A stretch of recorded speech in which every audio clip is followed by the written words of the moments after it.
Welcome into another episode of Locked On Phillies. In today's episode, folks, there are a couple rumors that people have wanted me to address. No, not about me. About the Philadelphia Phillies and a couple high-profile players that may be traded this offseason. One in Mike Trout and another in Juan Soto. But do the Angels and the Padres really want to move these guys? And if they do, are the Phillies a realistic landing place? We'll break that all down, as well as a look at any other potential trades the Phillies could be looking at this offseason in today's episode of Locked On Phillies. You are Locked On Phillies, your daily Philadelphia Phillies podcast. Part of the Locked On Podcast Network, your team every day.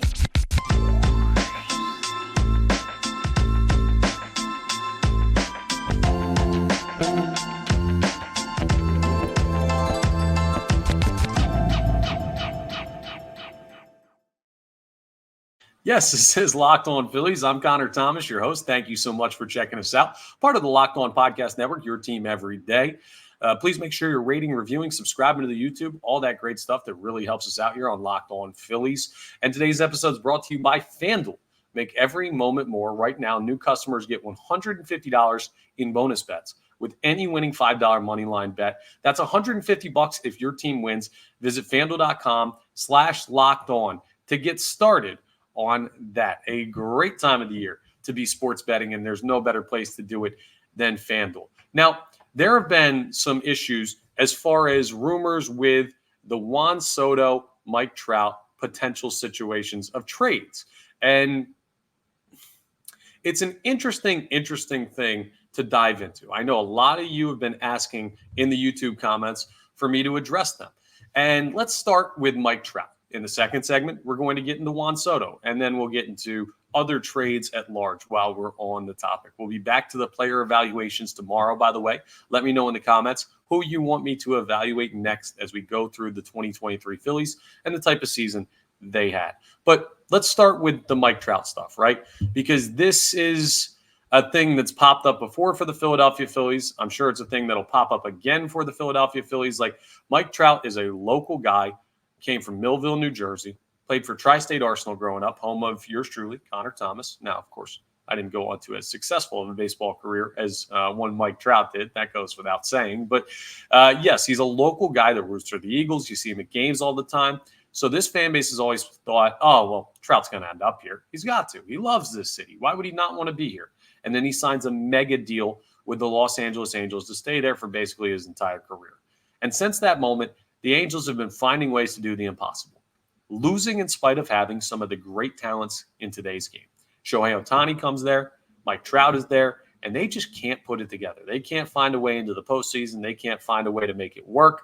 And now, as we head into the offseason for 2023 and look ahead to the 2024 season, season that will follow up one that saw Mike Trout miss a lot of time with a wrist injury, and he's seen a lot of injuries in recent years. The discussion has popped up again. Will Mike Trout be traded this offseason? Now, the Angels have said that they're not interested in trading Mike Trout.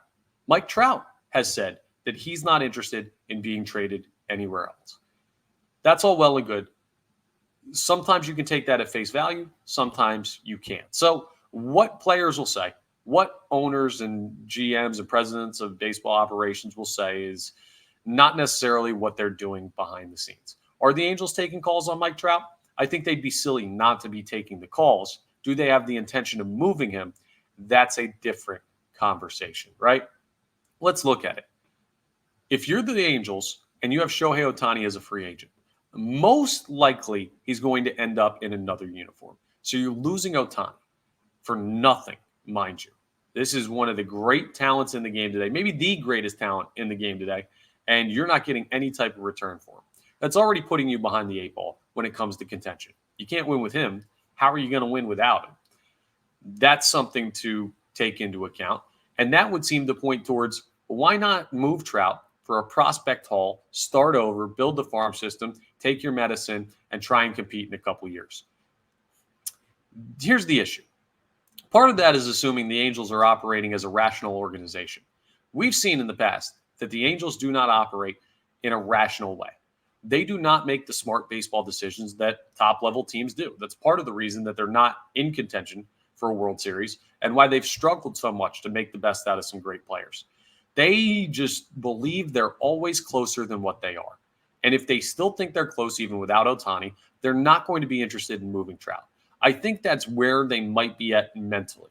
But let's look at the other side, because a trade takes two pieces: the team that's trading the player and the team that is trading for the player. So who wants to acquire Mike Trout? Now, I'm going to say this straight up. I know Mike Trout has faced injury issues, and I know that he hasn't looked like himself over the course of full seasons recently. The bottom line is Mike Trout is still one of the most talented baseball players on this planet right now. And he's maybe the most talented in his generation of players. When everything's said and done, Mike Trout is still a baseball Hall of Famer, and he still has good years ahead of him. I firmly believe that. Are they to the level of the contract that he signed? Well, that is the question. And how do other teams feel about that? I'll tell you what I feel.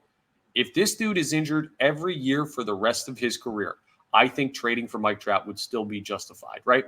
If you thought, okay, he might get hurt every single year, is he still worth that risk? He's that talented that he is. So I would still be very interested in Mike Trout. But I don't think like a president of baseball operations. I don't think like a GM or an owner. This is a significant financial investment for teams to take on Mike Trout's gargantuan contract.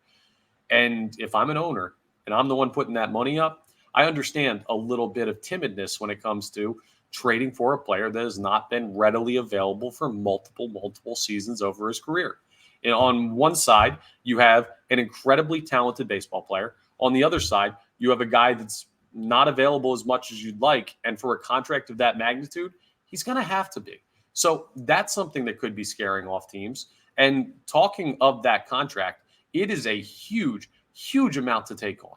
The Phillies are already paying big money to Kyle Schwarber, Nick Castellanos, Bryce Harper, Trey Turner. They're going to have to sign Zach Wheeler to an extension eventually. Mike Trout, last time I checked, does not pitch. So the Phillies are going to have to throw significant money at a top pitcher. There are a lot of guys that are getting paid by the Philadelphia Phillies right now. Do they have the ability to pay more? Yes, but as you get higher and higher on the payroll side, it becomes a lot more dangerous isn't the right word, but they're probably a lot more averse to adding on more talent at that pay level that could not pay out. Like if you want to spend that much money on top of the amount you're spending, it better be a sure thing.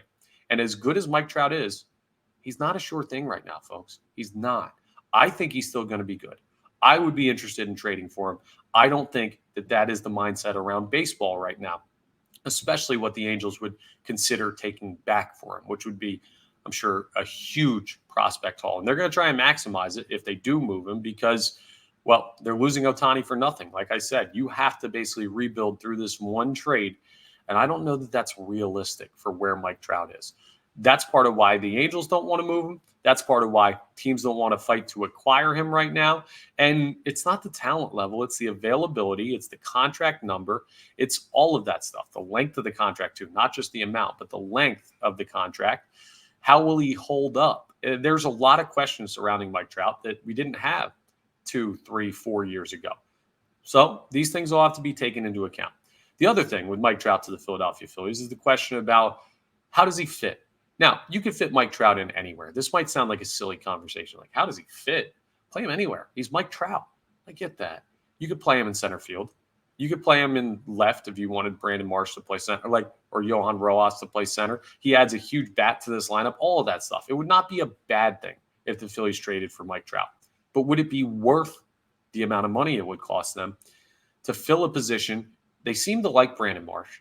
And Johan Rojas is a young player still developing, but you have a serviceable outfield and you have an all-star riddled lineup. Like everyone in this lineup is capable of being an all-star besides, well, I don't know, even Johan Rojas' defense might get him there. Brandon Marsh probably on the outside looking in. You get what I'm saying. There's a lot of talent here already. So do you take on significant risk, a lot of money, give up a lot of prospects to trade for a guy that you don't know how he's going to hold up, and put him in the outfield in a spot where, sure, he's an upgrade over basically everybody. But is he a big enough upgrade compared to the salary? And do you need an upgrade at that position to win it all? It feels like an unnecessary risk. And you know how I feel about unnecessary risks in championship contention windows. I don't take them. I'll tell you realistically, folks, Mike Trout's not going to be a Philadelphia Philly next year. He won't be. He's not going to get traded by the Angels, at least to the Phillies. And I'd be surprised if he's traded by the Angels at all. I said, you can't always take GMs, presidents of baseball operations, players at face value. I'm taking this at face value. I don't think they move him. Coming up, though, Juan Soto, he might be a different story because San Diego is kind of accepting that they're not where they need to be. We'll have that discussion coming up as we continue today's episode of Locked On Phillies. First, though, let me tell you about FanDuel Sportsbook. I mean, you can score this NFL season with FanDuel, America's #1 sportsbook. Right now, new customers, you get $150 in bonus bets with any winning $5 moneyline bet. That's $150 if your team wins. You just make a moneyline bet on whatever game you choose. It could be basketball, football, hockey, anything. $5 on the money line, your team wins $150 in bonus bets. So if you've been thinking about joining FanDuel, I mean, that's a darn good deal. There's no better time to get in on the action than right now. The app is super easy to use too. It's not just $150. Like, you're going to enjoy it the whole time you're using it. Plus, they got every bet you could possibly want. Parlays, futures, player props, money lines, spread, all that type of thing that you can, like anything you could dream of, you could bet it on FanDuel Sportsbook. So go ahead and check it out. Visit FanDuel.com/lockedon and kick off the NFL season, or I should say, keep the NFL season going with this great deal they've got. FanDuel, official partner of the NFL. All right, let's jump into the Juan Soto trade rumors because this is a little bit different. Some front office executives around baseball believe that the Padres have no choice but to move Juan Soto. He's going to be a free agent after this coming season. And they don't want to find themselves in the spot that the Angels are with Shohei Ohtani, in that you'll lose Juan Soto for nothing. Like, they acquired Juan Soto from the Washington Nationals, and they gave up a lot for him. How do you now tell your fan base, we're going to try and win next year when they're not going to contend? They're going to lose Blake Snell this offseason, who's going to win the NL Cy Young. And you look at that and say, wow, we can contend anyway. Let's keep Juan Soto. That team's broken. There's something wrong in the locker room or with the manager, with whatever, the organization in general. I don't know what you want to say, but the Padres have not gotten the job done, and they don't seem like they're any closer. And they don't want to be caught with Juan Soto sitting there as a free agent and them not getting anything back. He could give you a prospect haul. He's a young player. I believe he's only 25 years old, which is crazy considering how long we've been talking about Juan Soto as one of the best players in baseball. Here's the question. What the Padres want back is they want back multiple near Major League Baseball caliber prospects that pitch. Do the Phillies have that? Well, let's take stock. Mick Abel, Griff McGarry, Andrew Painter. Okay, pretty darn good. You have a guy in Christopher Sanchez that's young, that's already pitched at the Major League level. And you look at all that and you say, oh, I guess the Phillies have what the Padres want. So that kind of matches up. Could they acquire Juan Soto? Do the Phillies have what it takes in the farm system to bring a Juan Soto here to Philadelphia? They do. But here's the question when it comes to Juan Soto. He's going to be more pricey than Trout. And when you look at Soto, if you're going to make that move, you damn well better win when you do it. Like, there is no, we traded for Juan Soto, it didn't work. You see the position the Padres are in? It's not a good spot to be in. And the Phillies are better than the Padres. That was established last year in the NLCS. That was established this year in the fact that the Padres didn't make the playoffs and the Phillies did. There was a lot that shows you that the Phillies are much closer to contending than the Padres. But are you Juan Soto away from being assured of winning the World Series? He could slot in left field and play, just like we talked about with Trout. Now, I don't know if it's a spot where you really, really need an upgrade, but he is a big upgrade, just like Mike Trout. I think the Phillies could trade for him. I think he's in a better spot of his career to be moved. I think the Padres are more likely to move Soto than the Angels are to move Trout. Like, all of that seems like I'm about to tell you that Juan Soto should be a Philly this offseason, right? There's something about it. I get this feeling. This is a pure Connor Thomas feeling. I'm not saying I've heard this from anybody. This is just the vibe that I get from the Padres locker room. Something's off there. I got this vibe with Manny Machado. That's why I was happy the Phillies signed Bryce Harper.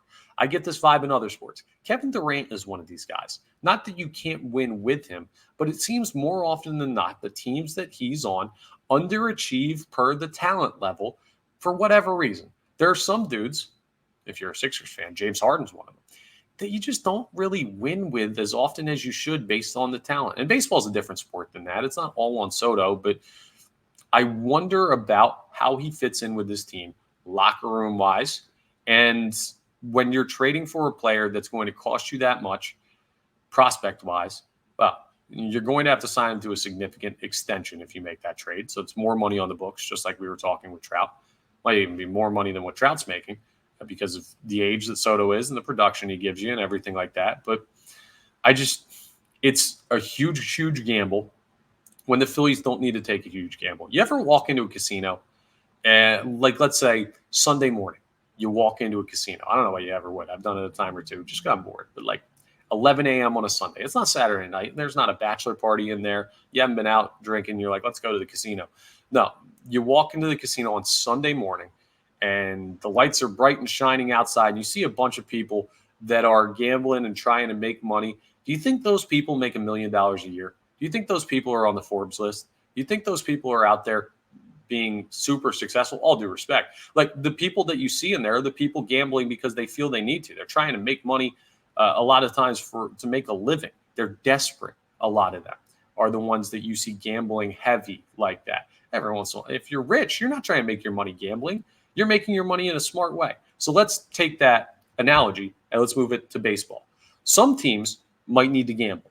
Like some teams that don't have a clear way of making money, which we'll call making it to the World Series, winning a championship. And they need to do something drastic, which could be trading a lot of prospects for Juan Soto. The Phillies, they're in the penthouse of Major League Baseball right now. I know they haven't won a World Series, but they're one of the more competitive teams consistently over the past 2 years in baseball. You could argue that they're the most. Well, the Astros lost in the ALCS and won the World Series last year. But like, the Phillies are in as good a spot as anybody. Are they a team that really needs to take a gamble? Are they a desperate team? Are they a 11 o'clock on a Sunday morning at the casino team? I don't think they are. I don't think that they're going to make a huge gamble this offseason. And this isn't about committing money. Signing free agents is not a gamble. There's no salary cap. John Middleton's willing to spend his money. If they don't work out, well, maybe you can trade them or you let them play out their contract. Like, there is risk involved, of course, but it's not the same risk as setting back your franchise years by giving up prospects that can continue to keep your franchise just like viable in a winning sense over coming seasons. The Phillies don't need to sell out to win the World Series. All right. They're in a good enough spot. They can get it done with some tweaks here and tweaks there. Juan Soto might help them win it, but is the risk you take on by making that big of a trade worth it based on where the Phillies are? I don't think it is either. I don't think Juan Soto is going to end up in a Phillies uniform. I don't see it as realistic. I don't see it as smart. And that's just how I feel based on the extenuating circumstances. Are they capable of trading for Juan Soto? Yes. Do I think Juan Soto is going to be moved? I do. I think the Padres would be dumb not to trade him. And like we talked about the Angels not being a rational organization, the Padres are more rational. They understand when they've been beat. And they've been beat with this experiment of Soto, Machado, Tatis, Josh Bell, Xander Bogaerts, the guys that they all brought in to try and make this work. It hasn't. It's very clear it hasn't. They're not close. So I do think Juan Soto is going to get traded. Mike Trout, I don't think he is. So we're closer on the Juan Soto front. I just don't think it'll be the Phillies. I don't think that's the risk that they want to incur. I know he's talented. This might sound crazy, but I don't think the Phillies trade for either Mike Trout or Juan Soto. And I don't even think Mike Trout gets moved. Soto, I think he does, but I don't think it's a Philadelphia. Sorry if I crushed some dreams, folks. But coming up, we'll talk about any other potential trades the Phillies could make this offseason in preparation for the 2024 season. All right, so could the Phillies make another move? I already told you I don't think Trout's realistic. I don't think Soto's realistic. I don't think either of those things are happening. That's just my guess. To tell you my track record for predictions this year, I told you Bryce Harper was going to play first base. Check. I told you Rhys Hoskins was not going to be back. Seems to be a check. And I told you there's no way they're trading Nick Castellanos. And A tweet by Buster Olney this past Friday, or maybe it was Monday. No, it was Friday. Said just that. The Phillies aren't interested in moving Castellanos. I firmly believe that. So I'm 3 for 3 on my prediction. So we'll see if it plays out with the Trout and the Juan Soto predictions that I just made. But speaking of the Castellanos thing, the Phillies don't seem to want to move him, and I think that's smart. Who else could be traded? You're not going to trade a bullpen arm. You don't get anything for him. You're not going to trade a starter, and you need starters. Castellanos isn't going to move. Why would you trade Schwarber? Like, he's just so perfect as a DH, and he's been a home run machine. Turner's not getting moved. Harper's not getting moved. You're not moving Stott. You're not moving Bohm. You're not moving Realmuto. Like, Marsh, Rojas, no. Like, who on this team are you going to trade? You could trade prospects, but with the pitching up in the air the way it is, you don't know if Aaron Nola is coming back. And while we assume they're going to go after some of these top-name free agents, what happens when none of them want to play for the Philadelphia Phillies? What happens when you throw money at Blake Snell and he says no? You throw money at Aaron Nola and he goes somewhere else. You try and get Yamamoto here and he's not interested. And you find yourself on the outside looking in without a top pitcher. If you trade a bunch of those top pitching prospects, that could kill you long term. If you keep them, at least you have a contingency plan if you don't get a top-end guy this year. I think they will get a top-end guy this year.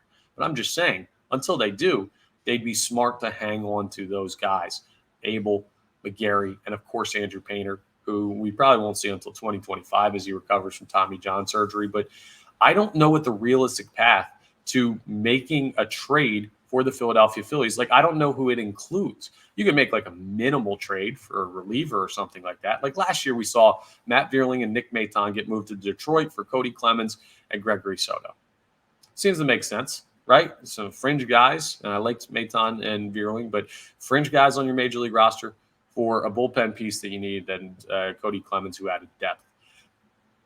I don't know. That could happen, but I don't see a splash blockbuster trade for the Philadelphia Phillies coming up. When was the last time they made a splash blockbuster trade? Realmuto? I guess that would be the last high-profile one. Let me know if I'm missing one in the comments, but the Phillies have built through the farm system and free agencies because they need to rebuild the farm, and they have the money to spend. Trades are not as – and I'm talking about offseason trades. Deadline, they're always going to try and make moves. But trades are not as attractive to teams like the Philadelphia Phillies who are this close. It goes back to that desperation thing. You're taking on risk, and I don't know that the Phillies want to take on the risk of a trade. They'd rather just pay somebody. And there's free agents available who can get that job done. So I hate to be the bearer of bad news if you're excited about more opportunities for the Phillies to improve this roster, but I don't really see anything major happening in the trade market. Free agency is a different story. We've already talked about our free agent preview. You can go back and listen to that episode for everything you need to know about the Phillies free agency. But trades, they don't really seem realistic in any sense at any position. Sorry, folks. It's just how I feel. And maybe I'll be wrong on this one. There is something big in the works, but I don't see it. Coming up on the next episode of Locked On Phillies, we're going to get back to our player evaluation. So tomorrow we're going to do that. Let me know in the comments who you want to be evaluated next. Their 2023 season under review by yours truly. We'll do that in tomorrow's episode. And, it'll be fun to get into that. So, sorry, again, if I'm the bearer of bad news with the no trades expected, but that's just how I feel personally, and we'll see how it plays out. But thank you so much for checking into Locked On Phillies. I appreciate it. Part of the Locked On Podcast Network, your team every day. And I will talk to you next time on the next episode of Locked On Phillies.